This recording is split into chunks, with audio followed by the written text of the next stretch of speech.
Welcome to A edu. और ए edu के हमारे इस यूट्यूब चैनल में आप सभी का स्वागत है।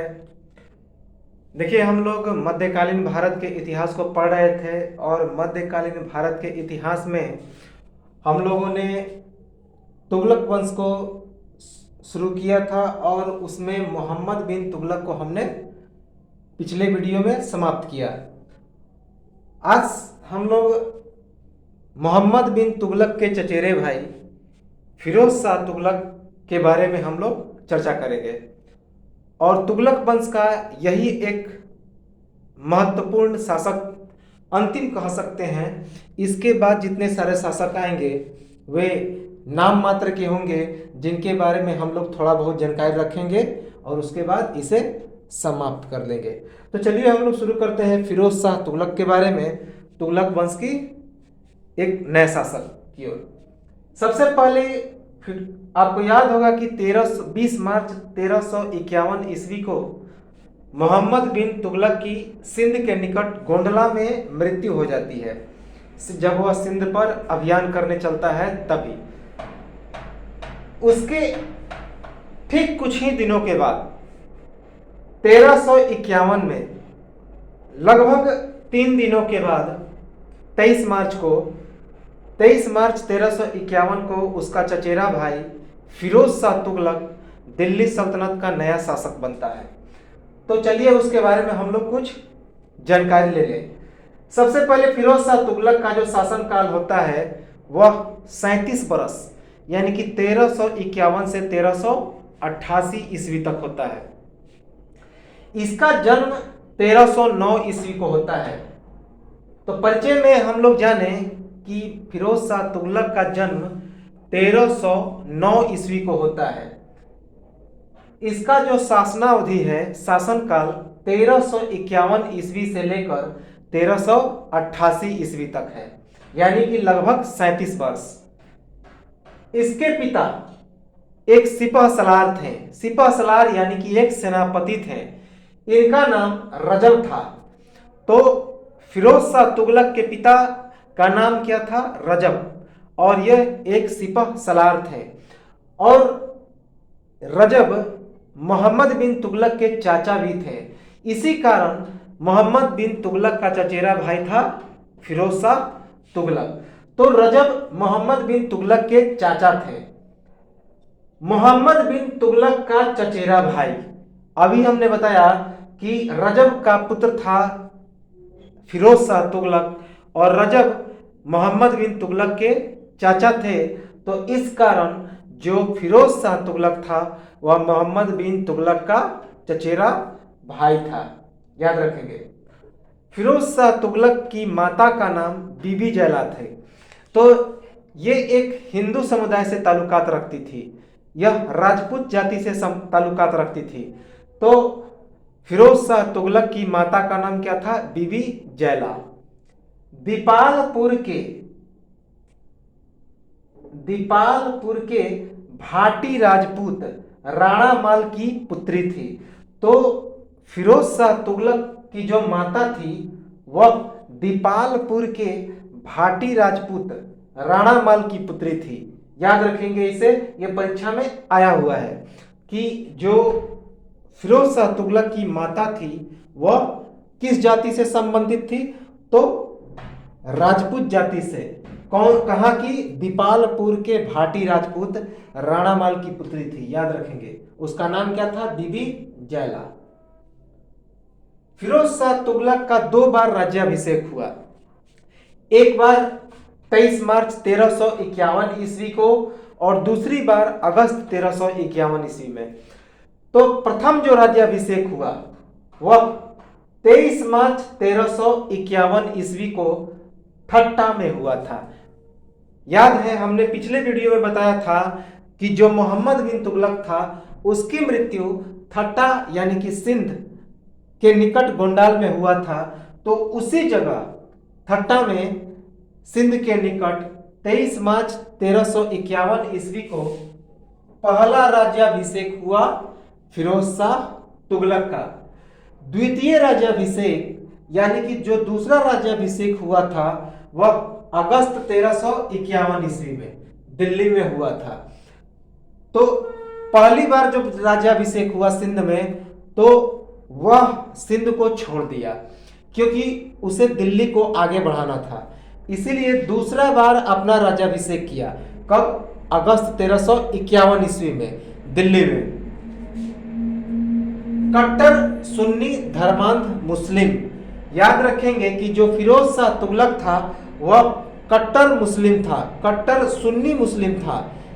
इसका मतलब था कि वह हिंदुओं के प्रति उसका जो व्यवहार था वह काफी निंदनीय था, क्योंकि वह कट्टर सुन्नी धर्मांध मुस्लिम था। वह धर्म के आधार पर ही सारे कार्य करता था। इसीलिए फिरोज शाह तुगलक को कट्टर सुन्नी धर्मांध मुस्लिम कहा गया है, याद रखेंगे। खलीफा द्वारा कासिम अमीर उल मोमिन की उपाधि, तो फिरोज शाह तुगलक को खलीफा के द्वारा कासिम अमीर उल मोमिन की उपाधि दी गई, याद रखेंगे। क्या? कासिम अमीर उल मोमिन। ये तो था इसका परिचय। अब हम लोग इसके कुछ प्रारंभिक असफलताओं के बारे में चर्चा करें, क्योंकि जब फिरोज शाह तुगलक अभियान करना शुरू करता है तो कुछ उसे असफलता हाथ लगती है 2-3 अभियानों के अंतर्गत, जो हम लोग उसे देख लें। सैनिक अभियान का उद्देश्य स्वतंत्र अभियान नहीं करना था, अपितु मोहम्मद बिन तुगलक के समय साम्राज्य से अलग हुए प्रदेशों पर पुनः आधिपत्य स्थापित करना था।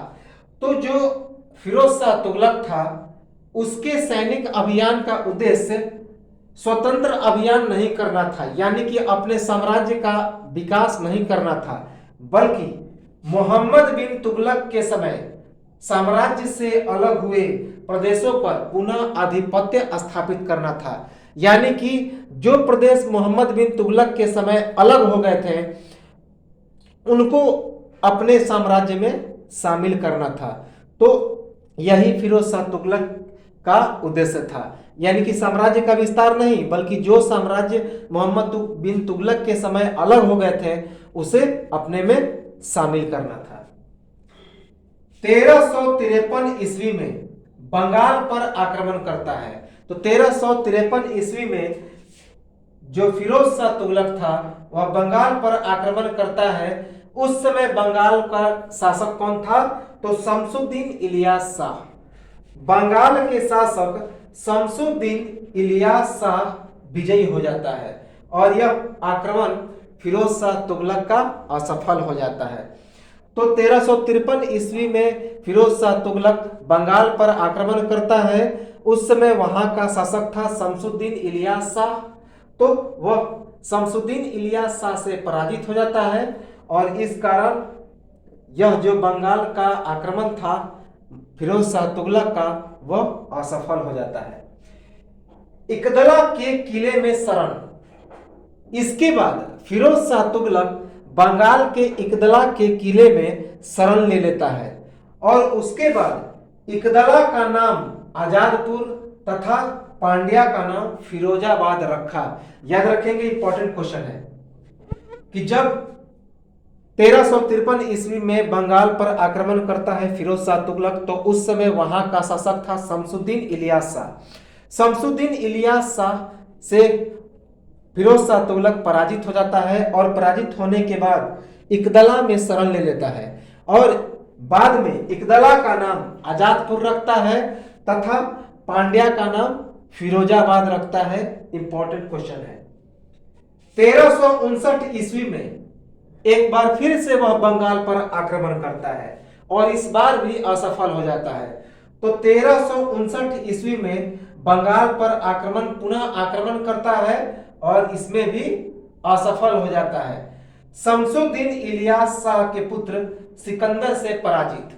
तो इस अभियान में शमसुद्दीन इलियास शाह का पुत्र सिकंदर शासन करता है और सिकंदर पराजित कर देता है फिरोज शाह तुगलक को।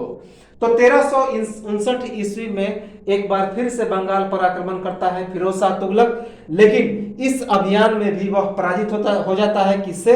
शमसुद्दीन इलियास शाह के पुत्र सिकंदर से। याद रखेंगे। ये तो था प्रारंभिक असफलता। इसके बाद कुछ उसे आंशिक सफलता भी मिली। जैसे 1360 ईस्वी में जाजनगर, उड़ीसा का उस समय का नाम क्या था? जाजनगर। जाजनगर पर आक्रमण करता है। तो 1360 ईस्वी में फिरोज शाह तुगलक जाजनगर यानी कि उड़ीसा पर आक्रमण करता है। जाजनगर के शासक वीर भानुदेव पराजित हो जाता है। पराजित होकर भागा। पुरी का जगन्नाथ मंदिर ध्वस्त। तो 1360 ईस्वी में जाजनगर उड़ीसा पर आक्रमण करता है फिरोज शाह तुगलक। जाजनगर के शासक वीर भानुदेव पराजित होकर भागा।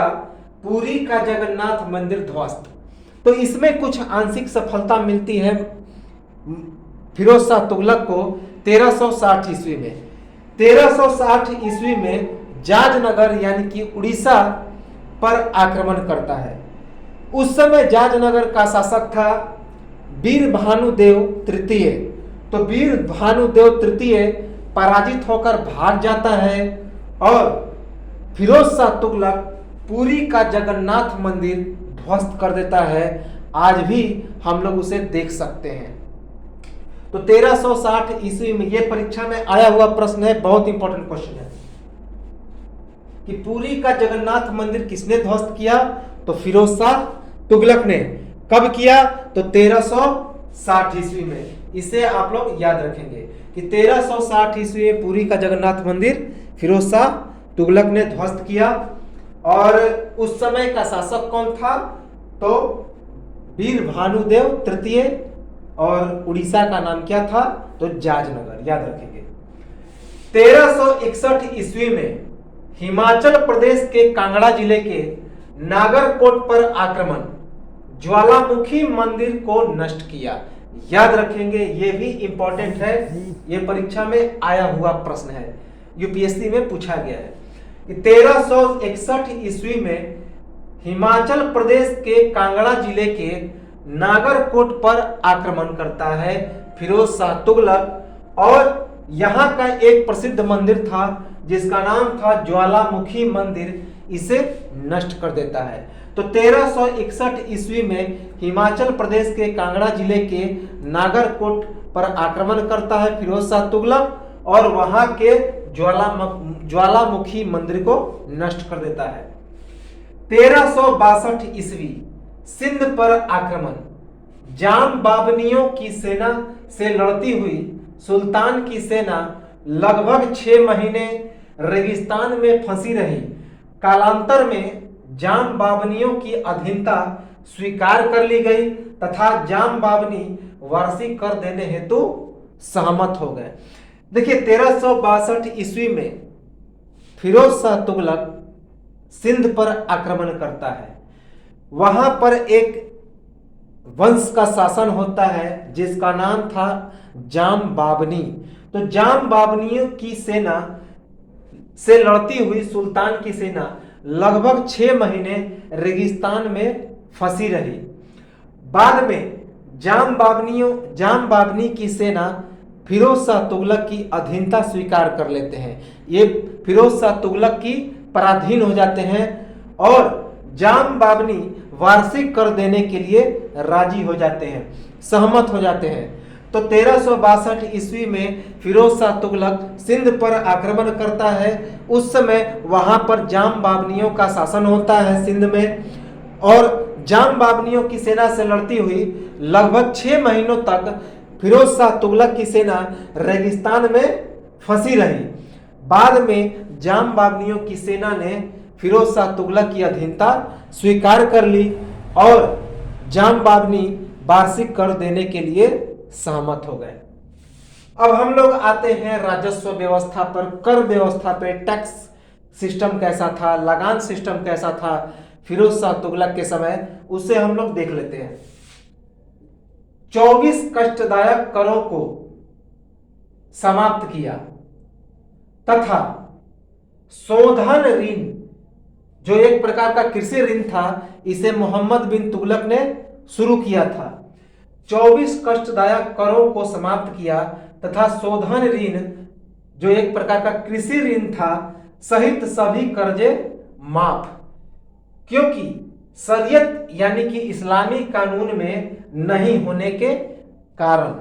याद रखेंगे कि फिरोज शाह तुगलक ने 24 कष्टदायक करों को समाप्त कर दिया, उसमें शोधन ऋण भी शामिल था जो कि एक प्रकार का कृषि ऋण था और इसे मोहम्मद बिन तुगलक ने शुरुआत किया था। और क्यों किया था? ऐसे करों को फिरोज शाह तुगलक ने समाप्त क्यों किया था? क्योंकि अभी हमने बताया कि यह एक धर्मांध सुन्नी कट्टर मुस्लिम था, यानी कि जो इस्लाम कहता था, जो इसका शरीयत कहता था, जो इसका इस्लामिक कानून कहता था, उसी के अनुसार फिरोज शाह तुगलक कार्य करता था।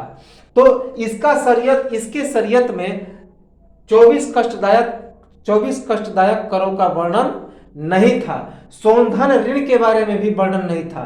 तो इसी कारण जो फिरोज शाह तुगलक था 24 कष्टदायक करों को समाप्त किया तथा शोधन ऋण जो एक प्रकार का कृषि ऋण था सहित सभी कर्जे माफ कर दिए। क्यों? क्योंकि शरीयत में यह नहीं लिखा गया था, इस्लामिक कानून में ऐसा वर्णन इन 24 करों के बारे में नहीं था। शरीयत के अनुसार केवल 4 कर, खराज जो एक प्रकार का भू राजस्व या लगान था, आपको याद होगा इसकी शुरुआत इल्तुतमिश ने की थी, बाद में बलबन ने भी इसे आगे बढ़ाया। तो शरीयत के अनुसार केवल 4 कर, खराज जो एक प्रकार का भू राजस्व या लगान कर था, खुम्स याद है, खुम्स इल्तुतमिश ने शुरू किया था, जिसमें लूट, यह एक प्रकार का लूट था। इसमें 80% का हिस्सा सैनिक लेकर चले जाते थे और जो 20% का हिस्सा होता था वह सुल्तान को मिलता था, यानी कि 4/5 भाग सैनिक और 1/5 भाग सुल्तान। तो वही खुम्स युद्ध में लूट का माल, जिसमें 80% यानी कि 4/5 भाग सैनिक तथा 20% 1/5 सुल्तान को मिलता था। जजिया गैर मुसलमानों से लिया जाने वाला धर्मनिरपेक्ष कर या एक सुरक्षा कर, जिसमें स्त्री, वृद्ध एवं विकलांग मुक्त थे, तथा जकात इस्लाम धर्म के अनुसार आय का 2.5% का दान जो उन लोगों को दिया जाता है जो अपाहिज या असहाय और साधनहीन हो की वसूली का आदेश। और यह जो जकात था धनी वर्ग के मुसलमानों से लिया जाता था। तो सभी करों को समाप्त कर दिया फिरोज शाह तुगलक ने, क्योंकि ऐसा शरीयत में नहीं लिखा गया था। लेकिन उसके शरीयत में केवल 4 करों के बारे में चर्चा थी, 4 टैक्स के बारे में चर्चा थी। कौन कौन? और उन्हीं 4 करों को यह लिया। कौन कौन? पहला खराज। खराज क्या था? एक प्रकार का भू राजस्व या लगान था। सभी करों के बारे में हमने पहले चर्चा कर ली है। उसके बाद खुम्स एक यह लूट का माल होता था, युद्ध में लूट का माल, जिसमें 80% यानी कि 4/5 भाग सैनिक के पास जाता था तथा 20% यानी कि 1/5 सुल्तान को मिलता था। जजिया कर भी इसने लिया, जो एक प्रकार का गैर मुसलमानों से लिया जाने वाला एक धर्म निरपेक्ष कर था या गैर मुसलमानों को दिया जाने वाला एक सुरक्षा कर था। और इसमें स्त्री, वृद्ध एवं विकलांगों को मुक्त रखा गया था। जकात इस्लाम धर्म के अनुसार जो धनी वर्ग के मुसलमान थे उनके आय का 2.5% का हिस्सा लिया जाता था और वह हिस्सा उन लोगों को दिया जाता था जो असहाय होते थे, साधनहीन होते थे और अपाहिज होते थे। तो इन्हीं 4 करों की वसूली का आदेश दिया। कौन कौन सा कर? खराज, खुस्म, जकात और जजिया की शुरुआत किसने की थी? तो मोहम्मद बिन कासिम ने। तो चारों करों के बारे में हमने बता दिया। इंपॉर्टेंट है क्यों ये 4 कर लिया? क्योंकि ऐसा शरीयत में लिखा गया था, इस्लामिक कानून में लिखा गया था। उलेमा, जो इस्लामिक धर्म पंडित होते हैं उन्हें उलेमा कहा जाता है, तुर्क अमीर। तो उलेमाओं के आदेश पर हक के सर्व 1/10 नामक सिंचाई कर की वसूली। तो हक के सर्व की शुरुआत किसने की थी? मोहम्मद बिन तुगलक ने। तो इसने भी हक के सर्व यानी कि उलेमाओं के आदेश पर हक के सर्व यानी कि उपज का सिंचाई का 1/10 हिस्सा सिंचाई के लिए लिया जाता था। तो हक के सर्व यानी कि 1/10 नामक सिंचाई कर की वसूली। तो फिरोज शाह तुगलक ने 1/10 भाग यानी कि हक के सर्व के रूप में भी सिंचाई कर वसूला। हक के सर्व याद रखेंगे, वो 1/10 1/10। लगान की दर उपज का 1/3 या 1/5 भाग इंपॉर्टेंट है कि जो फिरोज शाह तुगलक में लगान की दर थी वह उपज का 1/3 या 1/5 भाग यानी कि जो उपज होता था उसका 1/3 या 1/5 भाग लिया जाता था। एक सबसे महत्वपूर्ण क्वेश्चन है फिरोज शाह तुगलक के बारे में कि कुल 11 नहरें सिंचाई हेतु बनी।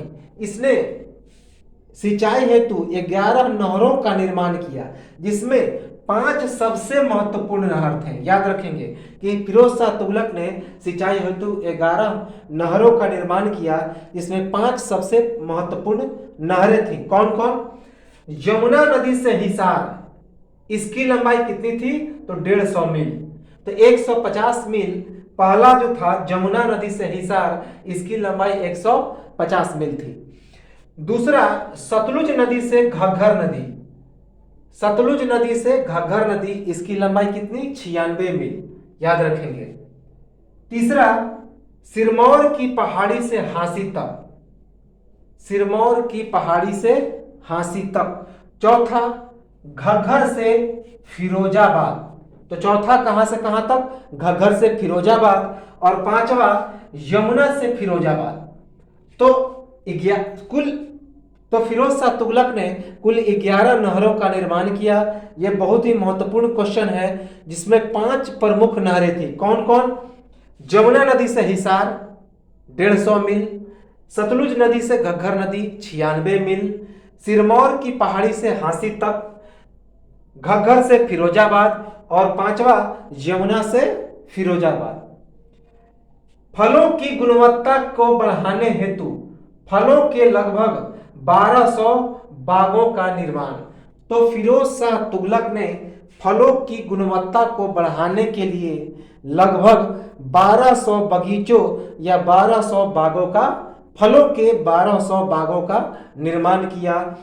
तो ये याद रखेंगे। इसके बाद हम लोग क्या चलेंगे? इसके कुछ नीति के बारे में, इसके कुछ न्याय व्यवस्था के बारे में, और सिक्के के प्रचलन और भी सारे इसके क्रियाकलाप को हम लोग देखेंगे। तो इसको हम लोग देखेंगे अगले वीडियो में। तो इसका एक स्क्रीनशॉट ले लें और लाइक शेयर सब्सक्राइब करते रहें, और मिलते हैं हम लोग अगले वीडियो में। तब तक के लिए